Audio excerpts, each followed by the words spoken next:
Assalamualaikum warahmatullahi wabarakatuh. Kembali lagi dengan aku Uswatun Hasanah dengan NIM 2011001015 dari Prodi Administrasi Publik.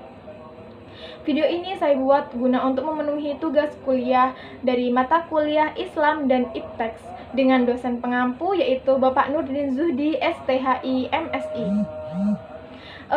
Materi kali ini yaitu mengenai Islam dan sains di abad pertengahan. Namun, izinkan saya di sini saya akan memberikan sedikit argumentasi saya mengenai Islam dan sains di abad pertengahan.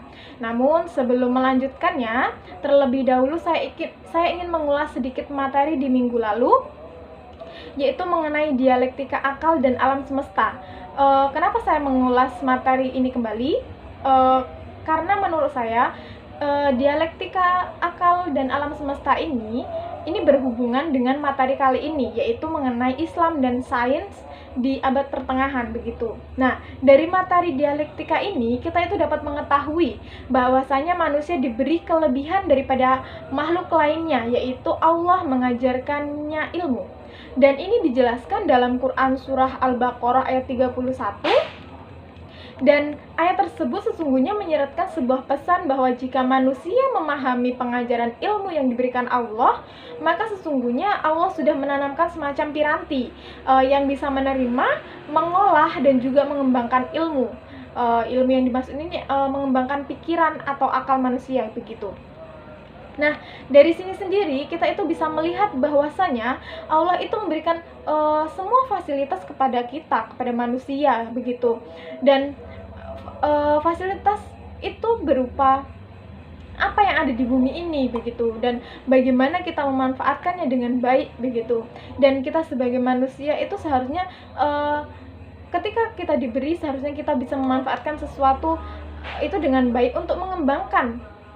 Kita kan sudah diberi ilmu, diberi kelebihan oleh Allah Subhanahu wa Ta'ala. Untuk itu kita bisa mengembangkan pikiran kita, dan dari pikiran kita itu sendiri kita bisa membuat suatu kemajuan peradaban dari pengembangan ilmu itu sendiri. Dan tentu saja kembali ke materi kali ini, dan tentu saja hubungan Islam dan sains itu saling mendukung. Karena dari Al-Quran sendiri itu sudah banyak sekali ayat-ayat yang menganjurkan umat manusia untuk mempelajari alam begitu. Dan dari abad pertengahan ini kita bisa melihat bahwasanya banyak sekali cendekiawan-cendekiawan muslim atau bahkan ilmuwan-ilmuwan muslim yang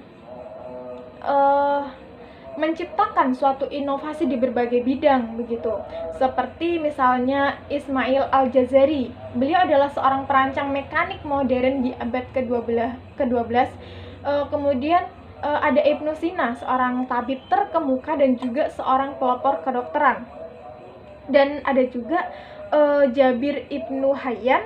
Beliau adalah perintis ilmu kimia pada abad ke-8 dari kota Kufa, Irak. Dan tak hanya ahli kimia, beliau juga seorang apoteker dan tabib ternama. Nah, di abad pertengahan ini membuktikan bahwasanya Islam dan sains ini saling mendukung.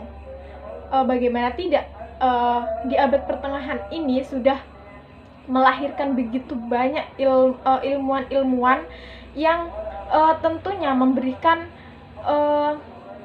hasil inovasi mereka kepada generasi-generasi selanjutnya, kepada tentunya kepada kita, itu sesuatu yang luar biasa begitu. Dan sampai sekarang itu pun masih berlaku begitu. Nah, dari sini tentu saja Islam dan sains ini adalah sesuatu yang mungkin akan selalu terikat begitu.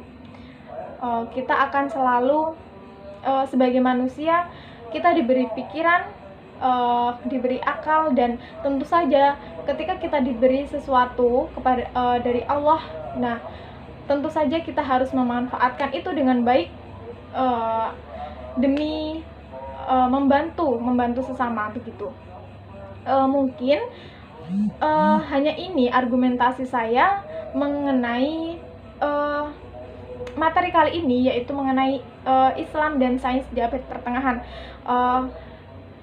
jikalau dari penyampaian saya ini banyak salah-salah kata, mungkin itu murni kesalahan dari saya sendiri, dan jika ada kelebihan itu murni datangnya dari Allah Subhanahu wa taala.